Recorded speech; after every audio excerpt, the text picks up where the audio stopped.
Salut, c'est Sofiane, j'espère que tu vas bien. Aujourd'hui, on va parler de ma première muse et je vais te montrer de A à Z comment tu peux la faire. Alors avant de commencer, je voulais dire un grand merci parce qu'on a passé les 1000 abonnés. Je voulais vous dire un grand merci à vous tous qui vous abonnez et également un spécial merci pour Wakid de la chaîne Wakid XY qui a permis, m'a permis de passer la barre des 1000 abonnés en faisant de la publicité pour sa chaîne à un moment très difficile pour lui, puisqu'il allait perdre sa chaîne dans la foulée. Et fort heureusement, il l'a récupéré aujourd'hui. Donc un grand merci à tous. Et justement, c'est pour les 1000 abonnés que je donne ce petit truc, cette petite astuce, cette petite muse que j'ai découverte en surfant sur le web sur une chaîne en fait d'un gars de la Silicon Valley. But welcome back anyway to another episode with your host, the ex-Google, ex-Facebook, multi-millionaire tech lead. Alors cette muse, elle consiste en quoi? En fait, c'est très simple. D'abord, qu'est-ce que c'est une muse? Une muse, c'est quelque chose, un projet que tu vas faire sur Internet et qui va vivre de lui-même et qui va pouvoir te générer des revenus, pas d'un truc de fou, mais des revenus de manière complètement passive et de manière totalement automatisée. C'est-à-dire que en fait, tu n'auras plus rien à faire et ça va être un système qui va fonctionner tout seul. Et pour pouvoir faire ça, eh bien, il va falloir que tu mettes en place certaines choses qui sont des règles propres à la gestion de projet, à l'entrepreneuriat. Tu vas monter ton projet, tu vas le déployer, etc. Donc, en fait, ça va te permettre d'avoir une vision de A à Z de ce qu'est en fait un projet, et que ce soit technique ou pas d'ailleurs, hein, parce que ça peut être très technique et ça peut l'être moins. C'est forcément un peu technique parce que c'est sur Internet. Et ça peut, et puis c'est automatisé surtout, ça peut être moins technique et si c'est quelque chose qui est où tu utilises des plateformes, tu mets des choses sur des plateformes comme par exemple la vente de formation ou autre. Mais moi, ce dont je vais te parler, c'est un truc complètement technique et qui n'est pas du tout de la formation ou des choses plus traditionnelles que tu as vues, que tu aurais pu voir. En fait, ce que j'ai fait, c'est que j'ai fait un système d'abonnement et de vente de cours, en fait, d'exercices et de corrigés. Et pour ça, j'ai utilisé un VPS avec du HTML, des pages HTML générées, et j'ai utilisé uniquement des process de développeurs. Donc en fait, j'ai fait pour moi le premier projet que j'ai fait en tant que développeur qui soit un projet de revenus passifs. Alors tout d'abord le principe. Le principe c'est quoi? En fait c'est que à partir du moment où quelqu'un va se connecter et s'abonner à ton projet, il va recevoir régulièrement des exercices et il va les recevoir gratuitement. S'il veut les corriger, il va devoir payer, passer premium et recevoir ses corrigés. Comment est-ce que ça peut se présenter? En fait ça se présente de manière très simple. Toi, tu vas arriver sur une page, tu vas entrer ton adresse mail pour recevoir les choses gratuites. Et si tu veux la formule payante, tu vas payer. Et là, pour ça, j'ai utilisé du PayPal. J'ai utilisé l'API PayPal directement où tu vas... alors, elle est un peu complexe, l'API PayPal, parce qu'il faut que tu crées un produit et il faut que tu crées un produit avec des commandes HTTP. Et ensuite, une fois que ce produit est créé, tu mets un code dans ton JavaScript et que ce produit, en fait, voilà, pour moi, c'était un abonnement. C'était un abonnement sur un certain nombre de mois. Et quand la personne paye, elle est automatiquement abonnée et elle est débitée automatiquement. C'est PayPal qui gère le truc. Les exercices, en fait, c'est simple. J'ai fait des pages HTML d'exercices et j'ai repris les mêmes où j'ai rajouté les réponses. Et donc, en fait, c'est des pages qui sont envoyées. Comment est-ce que je les envoie? Je les envoie avec Sendinblue. Sendinblue, en fait, a une fonctionnalité de mail transactionnel. C'est-à-dire que tu peux faire des mails et que tu peux envoyer automatiquement. Comment tu les envoies automatiquement? Avec un petit script Python sur une tâche cron tab. Et en fait, cette cron tab va pouvoir te faire envoyer, par exemple, certains jours de la semaine, les exercices, et les lendemains de ces jours-là, les corriger. Et donc, en fait, tu vas tout simplement avoir à faire ta cron tab avec tes différents scripts.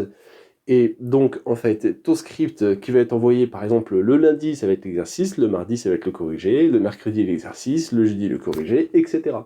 Et donc, en fait, ce que j'ai fait, c'est que j'ai fait une base de données sur mon VPS, donc sur lequel il y avait les scripts de la cron tab. Dans cette base de données, je vais avoir une base de données très simple avec les adresses mail, une fois qu'elles sont enregistrées, Si ça peut être un booléen ou ça peut être un chiffre, si la personne a souscrit au premium, et ben c'est enregistré en tant que premium dans un champ à côté.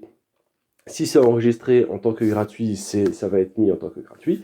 Et donc, en fait, tu vas avoir comme ça des noms dans la base de données avec si la personne est premium ou pas. Si la personne n'est pas premium, bah, la cron tab, c'est une requête SQL qui va envoyer les exercices gratuits et qui va mettre le numéro du dernier exercice envoyé pour que quand ça repassera, et ben, elle enverra l'exercice d'après. Et ainsi de suite jusqu'au dernier exercice.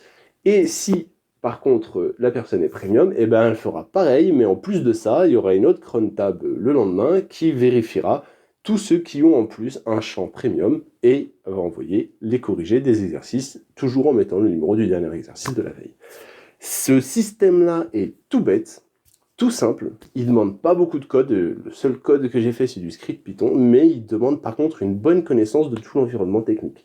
Que ce soit le VPS, la base de données, donc la requête que tu vas faire dans ta base de données, ta page sur laquelle tu vas recueillir les adresses mail pour que tu puisses la gérer au maximum. Il faut que ce soit une page que ce soit toi qui as fait. Alors fais très attention à bien vérifier l'adresse mail, la double authentification, ce genre de choses-là, la double vérification pour le coup, pour les adresses mail, pour ne pas être pollué.